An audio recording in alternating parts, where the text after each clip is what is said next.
আর আমার ছেলের কয়েকদিন আগে সুন্নতে খাতনা হয়েছে। আসলে ফিজ মাশাআল্লাহ ওয়ার্ল্ড ক্রিকেটে অনেক প্রুভেন একজন প্লেয়ার। না রিশাদ মাশাআল্লাহ একটা জিনিস যেটা ভালো লাগলো যে ওর গুগলিটা শার্প হচ্ছে। না আসলে ভালোর তো শেষ নাই, যাই হয়েছে আলহামদুলিল্লাহ। আমি প্রথমবারের মতো আইএল খেললাম। তো আমরা তিনজন বাংলাদেশি ছিলাম, আবার রিশাদও বিগ ব্যাশ খেলছে, তো এটা আমাদের জন্য একটা ভালো এক্সপিরিয়েন্স হচ্ছে। ফিজ মাশাআল্লাহ অনেক ভালো করছে, আমি হয়তো মোটামুটি ভালো করছি, রিশাদও ভালো করছে। তো এটা ডেফিনেটলি ইন ফিউচারে আমাদের বিপিএল আছে, এটাও খেলার পর ওয়ার্ল্ড কাপটা যখন যাব আমাদের একটা ভালো প্রস্তুতি হচ্ছে। না আমি এখানে একটা মিস ইনফরমেশন মনে আপনার পাইছেন। আমার ছেলের অ্যাকচুয়ালি শরীরটা একটু খারাপ ছিল, এই জন্য আমি ফার্স্ট ম্যাচটা আসিনি। কারণ একে তো আমি 42 দিন পরে দেশে আসছি, তো এসে যখন দেখলাম ও একটু সিক, তো তখন আমি ঢাকা টিমকে জানলাম যে আমি একটা ম্যাচ পরে আসতেছি। এটা খুবই শকিং, কারণ to be honest Zakir sir সেই আন্ডার 15 থেকে আমার অনেক পছন্দের একজন কোচ, এবং শুধু আমার না, অনেক আমাদের লোকাল যতই ফাস্ট বোলাররা আছে সবাই আসলে খুবই পছন্দ করতেন, এবং স্যার ভালো মানুষ ছিলেন। আল্লাহ বেস্ট নসিব করুক।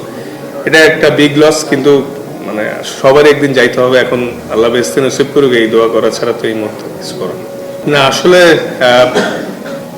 এনওসি পেতে পেরে খুবই ভালো লাগতেছে, কারণ যত খেলবো টু বি অনেস্ট ডিফারেন্ট কালচারের প্লেয়ারদের সাথে ড্রেসিং রুম শেয়ার, অনেক কিছু শেখার আছে এখানে। তো প্লাস ডিফারেন্ট কোচিং প্যানেলস থাকে, এবং সবাই সবার এক্সপিরিয়েন্সটা শেয়ার করে, যেটা নিজের ক্রিকেটে উন্নতি করতে অনেক সহায়তা হবে। এবং থ্যাঙ্কস বোর্ডকে যে তারা এনওসি দেওয়া শুরু করেছে, এবং এটা আমাদের ফিউচারে আমাদের প্লেয়ারদের জন্য একটা পজিটিভ সাইনই হবে আশা করছি। আর জাকির স্যারের ওই বিষয়টা যখন আমি বাসায় বসে ম্যাচ দেখতেছিলাম, তো হঠাৎ যখন শুনতে পেলাম খুবই শকিং ছিল বিষয়টা। আর আমার ছেলের কয়েকদিন আগে সুন্নতে খাতনা হয়েছে, তো এই মুহূর্তে আসলে আমি আসতে পারিনি, তার পরের দিনই আসছি। তো অলরেডি আসতে আসতে তো স্যারের দাফন হয়ে গেছিল, শেষ দেখার ভাগ্যটা হয়নি আর কি। আসলে টু বি অনেস্ট এটা মানে বড় একটা লিগ, তো দেখা গেছে যে প্রত্যেকটা টিমের ব্যাটিং সাইড বেশ স্ট্রং। তো দেখা গেছে যে দেখতাম যখন একটার পর একটা ব্যাটসম্যান আসতেই আছে, ঠিক আছে, তো ইজি ছিল না বলার হিসাবে। তো চেষ্টা করছি, তো যতটুকুই যা হয়েছে এটা আমার ফিউচারের জন্য কনফিডেন্স বুস্ট আপ করবে, যাতে আমি আরো ভালো করতে পারি। এবং মানে কালচার ওয়াইজ প্রফেশনালিজম সবকিছু অনেক সুন্দর ছিল এখানে। তো এই জিনিসগুলা থেকে যতটুকুই শিক্ষা গ্রহণ করছি, এটা ইন ফিউচারে আমি শিওর যে ফিজ যা শিখছে, আমি যা শিখলাম, রিশাদ যা শিখলো, এটা ইন ফিউচারে আমাদের বাংলাদেশ টিমেও ইম্প্যাক্ট পড়বে। কিছুটা হলেও 5% হলেও ইম্প্রুভমেন্ট আসবে এটা থেকে। না রিশাদ মাশাআল্লাহ একটা জিনিস যেটা ভালো লাগলো যে ওর গুগলিটা শার্প হচ্ছে। তো মাঝখানে শুরুর দিকে ওর গুগলিটা ওরকম শার্প ছিল না, কিন্তু ওই বিগ ব্যাশে অস্ট্রেলিয়ান কন্ডিশনে ওর বল যে টার্ন করতেছে, ভালো করতেছে মাশাআল্লাহ। তো এটা খুবই পজিটিভ। না আসলে সাকিব ভাইয়ের সাথে 2 দিন টি10-এ 2 দিন আর আইএলএ 2 দিন দেখা হয়েছিল। তো সাকিব ভাইদের টিম আবুধাবিতে ছিল, তো আমরা তো দুবাইয়ে ছিলাম। তো পরে মাঠের বাইরে আর দেখা হয়নি, কিন্তু যতটুকুই দেখা হয়েছে, কথা হয়েছে, অনেকদিন পরে ভালো লাগছে।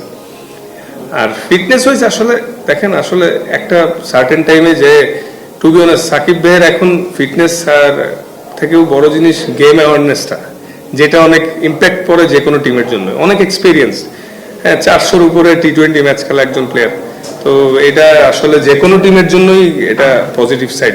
বাট আমি যদিও বাংলাদেশ টিমে, এটা তো আমার কন্ট্রোলে নাই, বাট উনার মতো প্লেয়ারকে সবাই টিমে পাইতে চায়। মাশাআল্লাহ ইমপ্রুভমেন্টটা তো ভিজিবল।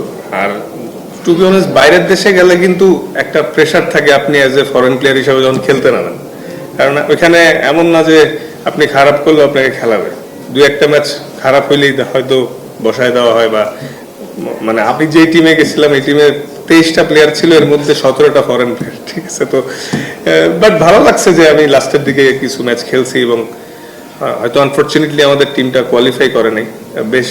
বেশ কিছু ব্যাটসম্যান মিসিং হয়ে গেছিল, চ্যাপম্যান ইনজুর্ড হয়ে গেছিল, টিম ডেভিড চলে গেছিল, কিন্তু ওভারঅলি আমি মনে করি যে এরকম লিগ আমরা খেলতে পারলে আমাদের ইমপ্রুভ হবে আরো বেশি ইনশাআল্লাহ। না এটা তো ভিজিবল। আসলে ফিজ মাশাআল্লাহ ওয়ার্ল্ড ক্রিকেটে অনেক প্রুভেন একজন প্লেয়ার।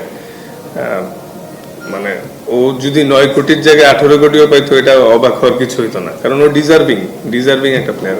ও মাশাআল্লাহ প্রুভেন, এবং আইপিএলও অনেক ম্যাচ খেলছে, ভালো করে দেখাইছে, আর আইএলও তো দুর্দান্ত খেলছে। তো এটা আমার কাছে সারপ্রাইজিং না। আমি মনে করি ফিজ আরো বেশি ডিজার্ভ করে। তো আশা করছি এভাবে যদি হইতে থাকে আমাদের সব প্লেয়ারদেরই কদর বাড়বে ইনশাআল্লাহ। টি-20 ক্রিকেটে ভাই আসলে ছোট দল বড় দল পার্টিকুলার ডেতে যারা বেশি ভালো ক্রিকেট খেলে ওরাই জিতে, তো লাইটলি নেওয়ার কিছু নাই। আর নো ডাউট ওরা তো ভালো টিম আগাগোড়াই করে, রংপুর সবসময় one of the best team করে থাকে। তো আশা করি ভালো ফাইট হবে। তো কালকে রাতেও খেলা, দেখা যাক ডিউ ফ্যাক্টর থাকতে পারে, তো এনিথিং ক্যান হ্যাপেন। না আসলে সাকিব ভাইয়ের সাথে এগুলা নিয়ে কোনো কথা হয়নি, জাস্ট খেলা নিয়েই কথা হয়েছিল একটু, জাস্ট এমনি হাই হ্যালো হয়েছে, খেলা নিয়ে কথা হয়েছে, ওই জিনিসগুলো নিয়ে কোনো কথা হয়নি আসলে। না সবসময় আমার ইচ্ছা থাকে যেখানেই খেলতে যাই যাতে ম্যাচ জিতানোর পিছনে আমার কিছুটা কন্ট্রিবিউশন থাকে, এটাই।